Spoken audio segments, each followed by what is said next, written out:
see if you can find out when he's going to take his vacation. Yeah, can I help you? I think so. I'm Chuck Adams, the crew leader of the scaffold team. I was told you had a job for us. Oh, yeah, that's right. I almost forgot about you guys. But anyway, it's a simple job. We need a 2-level scaffold so maintenance can get at a flange. Okay. Where is it? It's the flange on the HCL line out by the switchgear room. Look, you can't miss it with all the red tags all over it. I was just out there. Everything's ready to go. What about the permit? We'll take care of that pronto. Okay. You need to stay clear of the 4-inch line because it's carrying some superheated steam. And be careful around the big PVC line. It's handling a nasty corrosive chemical. You drop something heavy on that sucker, it's liable to rupture. If any of your crew gets a hot foot, there's a safety shower out behind the P125 compressor. Where? The big centrifugal. Look, you have no trouble finding it. Just follow your ears. And that should do it. Any questions, Chuck? Nah. Sounds like a piece of cake. Let's see.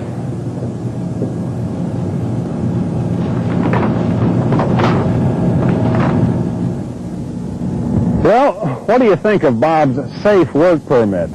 Was there anything safe about it? How would you like to be in Chuck's shoes, getting ready to do a job with that kind of permit? Not me. Not in a million years. Just about everything the safe work permit is supposed to do was violated by Bob when he issued that armchair permit. And good old Chuck took it with a smile, so he's just as guilty. For the remainder of this program, we're going to focus on the right way to use the safe work permit. We're going to explain the duties of the permit issuer and the recipient of the permit. And we're going to talk about when and why a permit is needed. Later in the program, we'll check back with Bob and Chuck.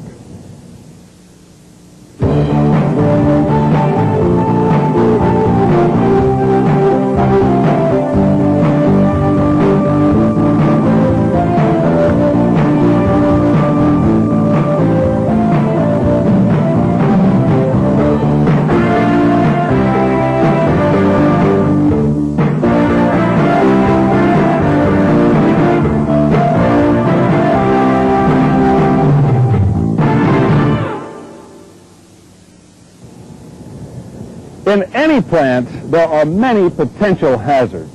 Things like toxic chemicals, high temperatures and pressures, and high-speed mechanical equipment.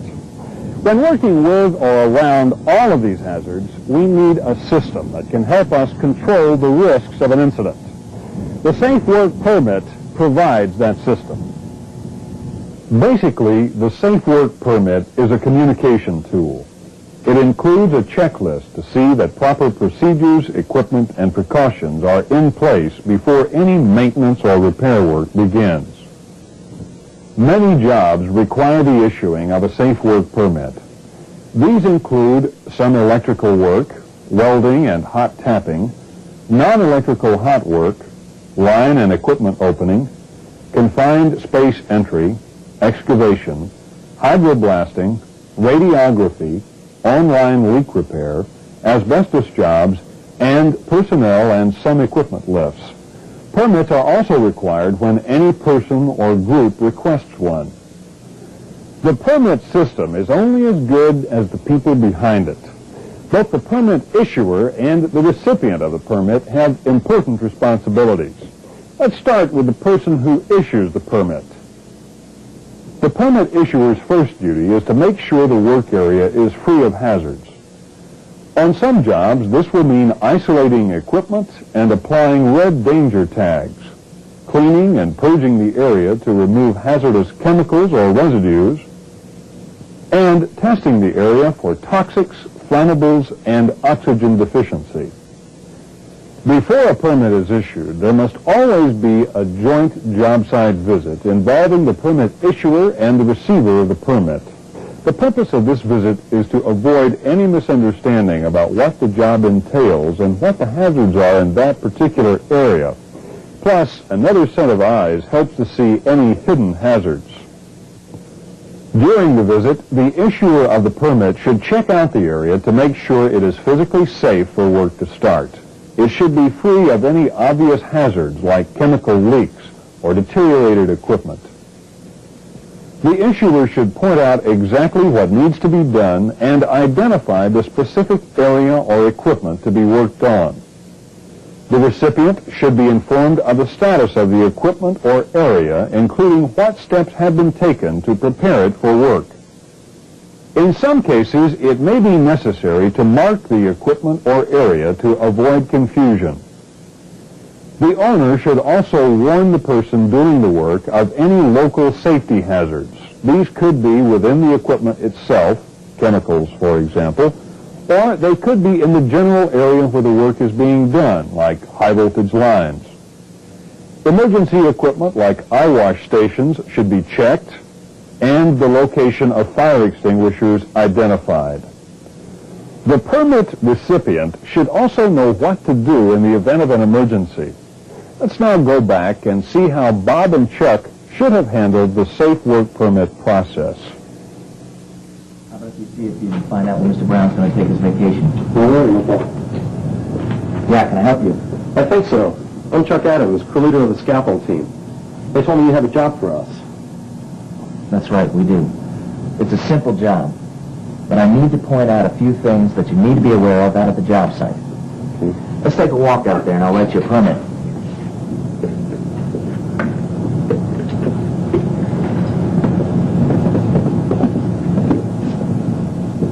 Okay. Now this is where the area is where your people are going to be working. Okay. Well, everything looks normal out here. Now what we need you to do is to build a 2-level scaffold so maintenance can get at a flange up there. All right. Now be careful around this line up here. It's carrying superheated steam and it'll burn you if you make contact. Now the other major hazard is a corrosive chemical that runs through this PVC line. Now be careful not to drop any tools or pipe on this line because you could break it open. Well, we'll keep our stuff off those lines, believe me. Okay. Now we keep a fire extinguisher next to this pipe support, and there's a safety shower and eye wash station over here. Also, your people need to carry an emergency escape respirator when they work out here. I'll make sure of it. And that about covers it. Any questions? Yeah, just a couple things. On this PVC line carrying corrosive, would it be all right for us to protect it with a shield of some type? Oh, yeah. Looks like Bob did a better job second time around, and Chuck did a better job too. That's important because it's the receiver of the permit who has to do the work safely. Let's take a look at the duties of the permit recipient. Before starting work, the recipient should thoroughly understand all aspects of the permit. Don't start work if you have any questions that could affect the safety of personnel or equipment. Also, share all details of the permit with your crew. They need to understand the nature of the work and the hazards as much as you. If the scope of the job changes, notify the permit issuer before expanding or changing the nature of your work. The whole idea behind the safe work permit is communication between the owner and those doing the work. A change of scope could bring new and different hazards into play, so keep the owner informed. Keep an eye out for hazards while you're doing the job. The safe work permit only means the area was safe at the time of inspection. Conditions can and do change. If a hazard like a leak or a gas release does occur, stop the job and report it immediately. When your work is completed, clean up the job site. Don't leave a mess which can lead to accidents. Housekeeping is an important aspect of every job. Finally, when the job is finished, sign the permit and return it to the issuer for closeout. Most permits are only good for the shift in which they were issued. The status of the job and any red danger tags should be noted at the time of closeout. We said that safe work permits are only issued for a limited time duration and that the permit does not guarantee a safe work environment for the duration of the job. There are conditions that automatically cancel a safe work permit. Permits are considered invalid if the emergency horn sounds, if safe work conditions change, if there is an incident or accident on the job, if the scope of the job changes, or if the job exceeds the permit deadline. That's the story on safe work permits. They are a key part of our company's entire safety program. They function as a communications tool and as a safety checklist to minimize the risks of any job. A safe work permit is a requirement for most maintenance and repair jobs that are performed by people who do not normally work in the area. As the issuer of a safe work permit, you are responsible for preparing the area or equipment for work. This may involve cleaning, testing, isolating, and rub tagging equipment. You must also perform an on-site inspection with the person doing the work. You should make sure this person understands all safety rules, emergency procedures, chemical hazards, personal protective equipment, and special tools or precautions needed to perform the job safely. The recipient of the permit has important duties also. You must understand all aspects of the permit and share this knowledge with other members of the crew. You should stay alert for hazards and notify the permit issuer if the scope of the job changes. And finally, you should clean up the work site at the completion of the job and sign and return the permit to the person who issued it.